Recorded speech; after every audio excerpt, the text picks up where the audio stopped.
Bonjour et bienvenue. Aujourd'hui nous allons parler du parc Port Aventura.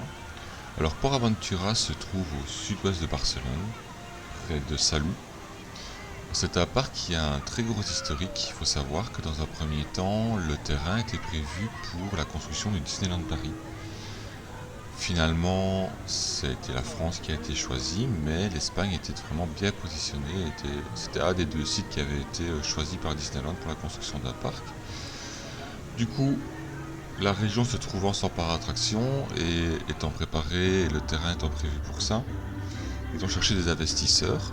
Et c'est le groupe de Busch Gardens, le groupe Busch, qui est propriétaire donc de Busch Gardens et de SeaWorld, qui a repris l'affaire et qui a préparé le développement d'un parc d'attraction. Finalement, le parc étant sur deux communes et les deux communes étant toujours en guerre, Busch Gardens s'est un petit peu retiré. Et c'est finalement sous l'impulsion de Tussaud, qui était propriétaire de Alton Tower, que le parc a pu avoir le jour, tout simplement. Il faut savoir aussi que au début des années 2000, c'est Universal qui est devenu exploitant du parc, parce qu'ils avaient le plus de parts. Et c'est probablement à eux qu'on doit la période Halloween et aussi le resort hotel qui n'était pas prévu à la base. Donc voilà, un parc avec pas mal de revirements et qui a eu pas mal de propriétaires différents, qui a eu pas mal de difficultés financières aussi. Mais on arrive maintenant à un parc qui est vraiment très sympa. Alors, Port Aventura, en général, c'est un parc on aime, on n'aime pas. Moi, je suis à 50-50, je vais dire. Je vais m'expliquer. Le parc en lui-même est très joli. L'ambiance du parc est super chouette parce que, évidemment, on est près de la mer, il fait super beau, donc ça joue énormément. On a aussi une très belle théma, et ça c'est chouette. C'est un parc qui date quand même des années 95, donc c'est quand même un parc qui a déjà un certain âge. Mais on arrive à avoir des très belles zones, une très belle théma, et ça c'est agréable. Et on a dans le parc plusieurs espaces thématiques. Donc on a un espace méditerranéen, un espace polynésien, on a récemment le Sésamo Aventure, on a la Chine, le Mexique et le Far West. Ici on est sur la partie Far West. Alors il y a de très très bonnes attractions, c'est un parc où vraiment on peut passer une voire même 2 journées en s'amusant vraiment beaucoup. Il y a évidemment il y a des attractions qui sont un peu moins bien malheureusement. Je pense par exemple à Stampeda qui est un wooden coaster, donc un coaster en bois qui c'est pas le meilleur d'Europe quoi. Il est pas extrêmement mauvais mais c'est pas le meilleur d'Europe non plus. Mais il y a vraiment de quoi faire à Port Aventura. À ce niveau-là, il n'y a vraiment aucun souci. Les zones sont très très belles, il y a vraiment beaucoup de détails qui sont apportés aux décorations. Maintenant par contre, où le bas blesse, c'est les opérations. C'est-à-dire que par rapport à leur crise financière, ils ont cherché des solutions pour essayer de faire plus d'argent. Ce qui d'un côté peut être assez logique. Le seul problème, c'est que dans cette énergie-là, ils ont développé un système de fast-pass qui existe dans beaucoup de parcs, donc c'est-à-dire vous allez payer plus cher pour, en théorie, passer devant tout le monde et que ça aille plus vite. Sauf que pour Aventura, il y a deux critères où les fast-pass bloquent, c'est que premièrement ils sont victimes de leur succès et deuxièmement ils ont des opérations très très lentes. Alors volontaire ou pas volontaire, on va pas en dire plus, mais il est clair et net qu'ils poussent à la consommation des fast-pass. Fast-pass qui peuvent doubler voire tripler le prix du parc d'attraction, c'est-à-dire qu'on peut se retrouver avec des entrées entre 120 et 180 euros. Ce qui est quand même pas mal du tout, surtout quand vous y allez avec des enfants. Et au final, en haute saison, malgré les fast-pass, vous allez quand même attendre parfois 1 heure, 1 heure et demie, voire 2 heures dans les files d'attente, malgré les fast-pass. Sans compter les gens qui n'ont pas de fast-pass, qui voient tout le monde passer devant, évidemment, c'est le but. Mais du coup, on arrive à des opérations qui peuvent durer 3 heures, 3 heures et demie. Donc voilà. Donc, Premièrement, il y a une volonté du parc de, selon moi, ralentir clairement les opérations afin de pousser les gens à acheter des fast-pass. Et deuxièmement, quand vous achetez des fast-pass, vous n'êtes pas forcément... c'est pas comme si vous arriviez, vous passez en 15 minutes. Non, en haute saison, vous pouvez encore réussir, encore malgré que vous avez payé presque, on va dire, entre 120 et 180 euros vos entrées au parc, vous allez quand même devoir attendre à chaque attraction et ça peut durer sur des grosses attractions genre Shambhala, Dragon Khan, vous pouvez arriver à des 2 heures même avec un fast-pass. Donc, c'est un parc quand même à ce niveau-là qui joue un peu trop le côté financier et personnellement je n'apprécie pas, et il y a beaucoup de personnes qui m'ont dit la même chose, qui n'apprécient pas trop cette façon de faire, de ralentir les opérations et de pousser les gens à la consommation de fast-pass qui finalement ne sont pas forcément la meilleure solution dans ce genre de parc qui vraiment est victime de sa popularité et où en haute saison on a énormément de monde. Un système de fil virtuel éventuellement, des choses comme ça pourraient être un peu plus adéquats. Mais voilà, beaucoup de gens, pour rapport à Aventura, ne cherchent même pas à comprendre et vont acheter le fast-pass directement. Alors quand vous faites, voilà, vous prenez pour Aventura comme un Disney, c'est-à-dire que ça va être votre seul parc de votre année, et ça va être même vos vacances à la limite de l'année, je peux comprendre que les gens ne veulent pas se gâcher leurs vacances et se prennent un fast-pass et du coup puissent sortir une somme beaucoup plus conséquente. Maintenant, quand vous faites plusieurs parcs dans l'année, que vous êtes là juste pour visiter le parc, etc., c'est quelque chose que vous ne sortirez pas forcément. Personnellement, moi je n'achèterai jamais un fast-pass à Port Aventura. Jamais. Ça c'est clair et net. Je préfère aller hors saison, m'arranger avec les dates, etc. Mais jamais je mettrais cette somme d'argent pour un parc d'attraction. C'est beaucoup trop conséquent.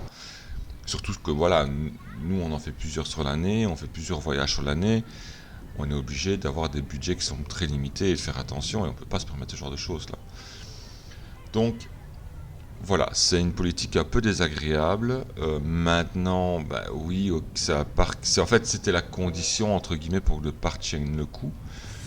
Puisqu'après le départ d'Universal, le Tissot qui est parti pour acheter Thor Park, etc., les investisseurs ont vachement diminué. Donc c'est un parc qui devait absolument prendre des décisions radicales. Même chose, donc c'est un parc qui est très orienté pour faire consommer les gens, donc nourriture, souvenirs, etc. C'est très orienté, c'est pas forcément toujours donné non plus. Maintenant, ça on peut pas leur en vouloir, c'est dans tous les parcs d'attractions, donc voilà. Rien ne vous oblige d'acheter des souvenirs, rien ne vous oblige de manger sur place. Donc voilà, c'est pas encore un problème. Ici on va être passé sur la zone Mexique.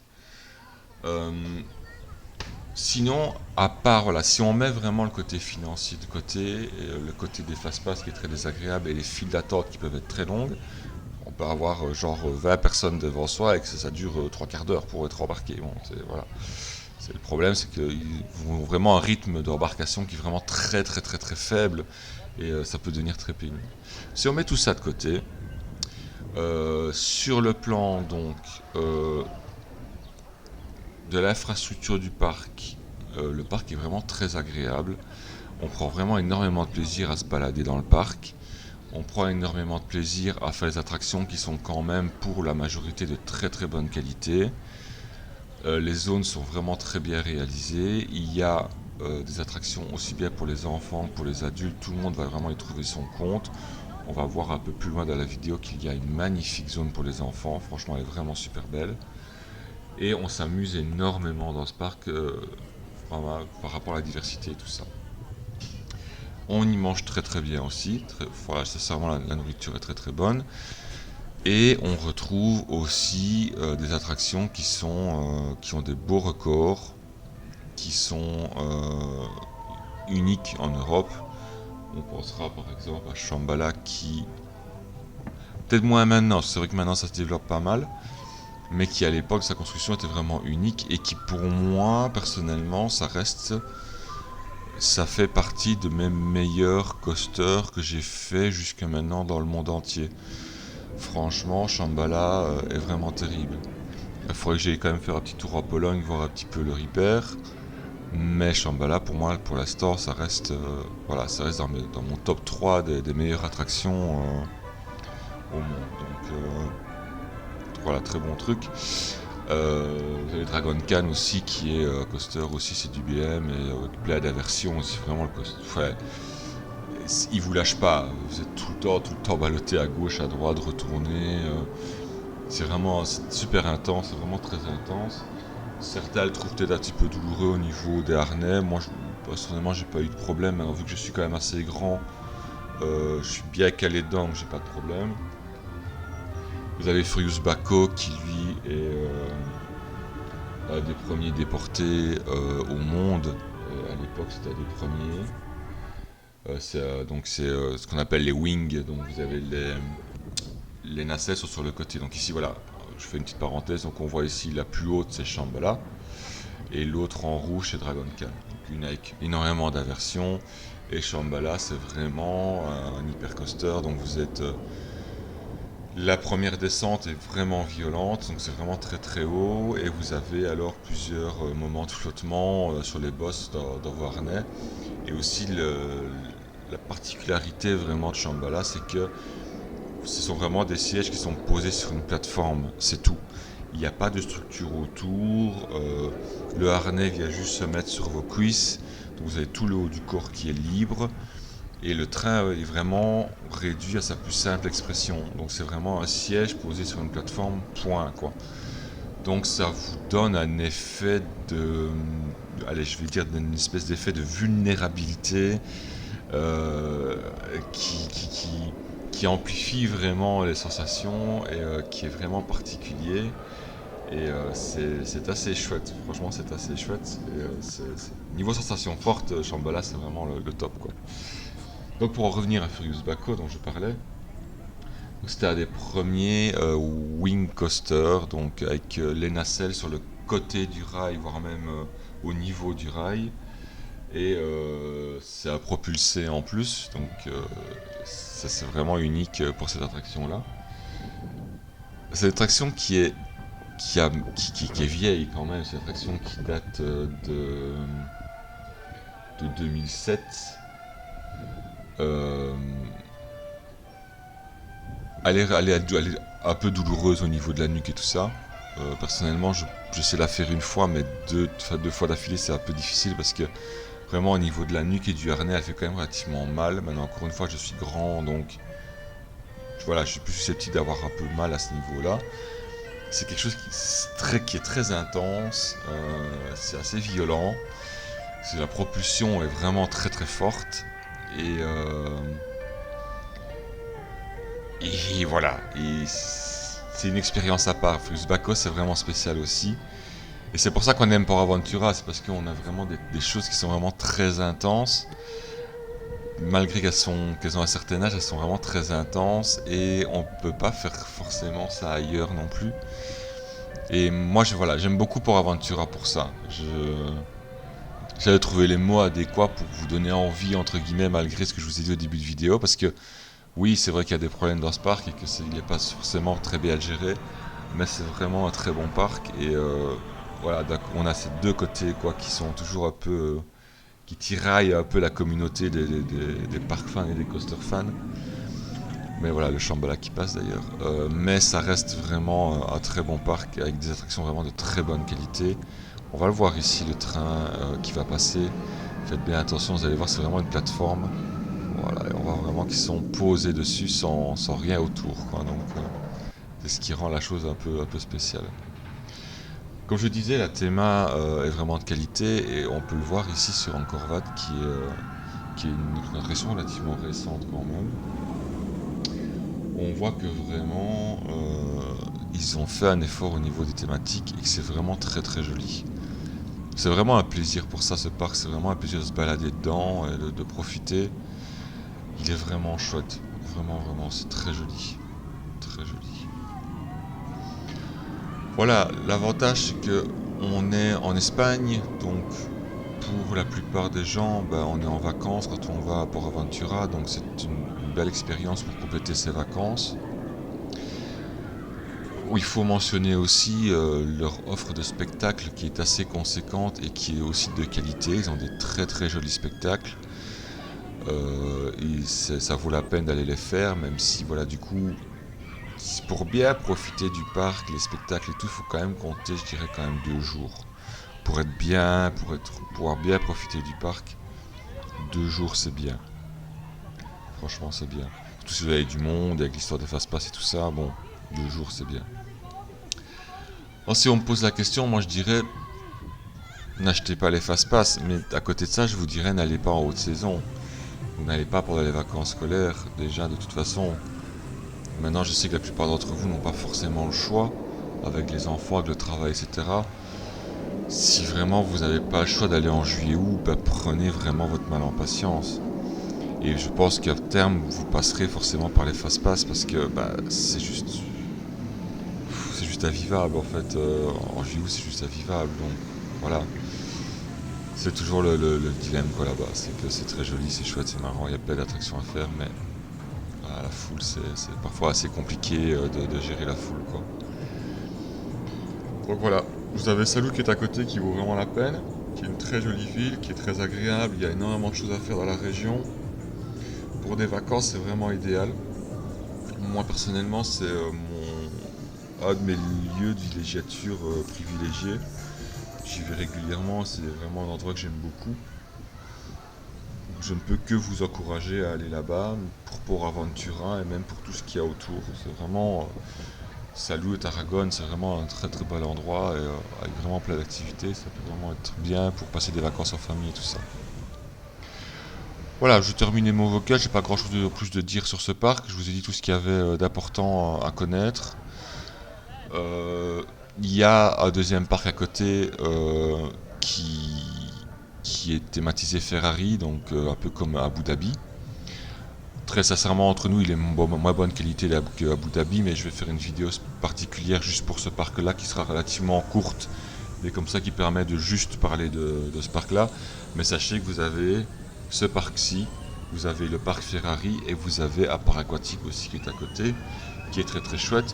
Maintenant, attention, le parc aquatique, les temps d'ouverture, de mémoire, je vous dirais de fin mai à mi-septembre même. Donc attention que si vous voulez profiter du parc aquatique, vous avez vraiment un créneau qui est très très limité quoi. Donc ça peut être bon à savoir. Mais vous avez du coup des tickets avec plusieurs parcs dedans, des combos.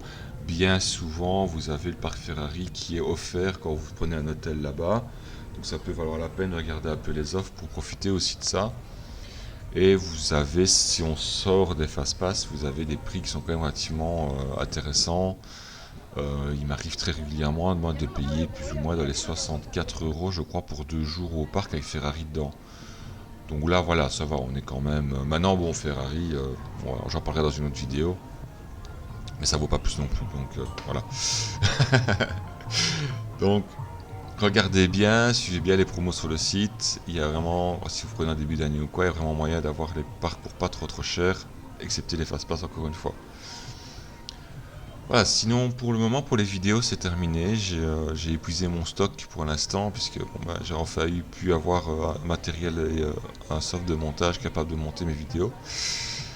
Malheureusement avec le coronavirus vous, vous doutez bien que pour l'instant je n'ai pas grand chose d'autre à produire. Nous attendons la fin de l'année pour voir un petit peu si nous pouvons partir quelque part. Forcément on avait Los Angeles qui était prévu, bah, on ne pourra pas y aller. On a toujours Orlando, un retour à Orlando prévu en septembre, on verra bien si on peut se le permettre ou pas. Et pour l'instant, ben, il n'y a rien d'autre. On a beaucoup de pistes, mais ce sera probablement des pistes européennes si on ne peut pas aller à Orlando. Et tout ce qui est normalement pour l'année prochaine, on a prévu, si tout va bien, Los Angeles et Singapour.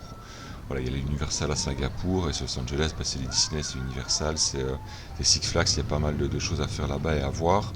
Donc bien sûr, encore une fois, ce sera filmé et on vous reviendra avec ça, mais pour l'instant, avec le coronavirus, vous comprenez bien que c'est un peu compliqué de faire des projets. Voilà, je vous souhaite une bonne fin de journée et je vous dis à la prochaine fois.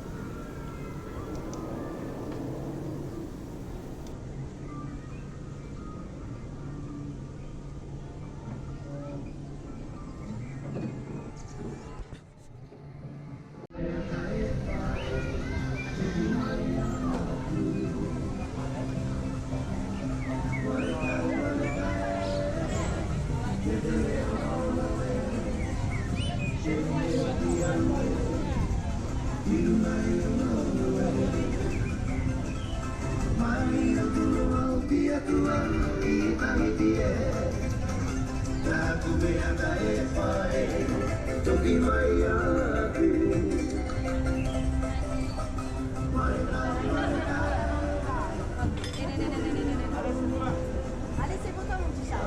On va te regarder sur le coup là-haut.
That's why you want something on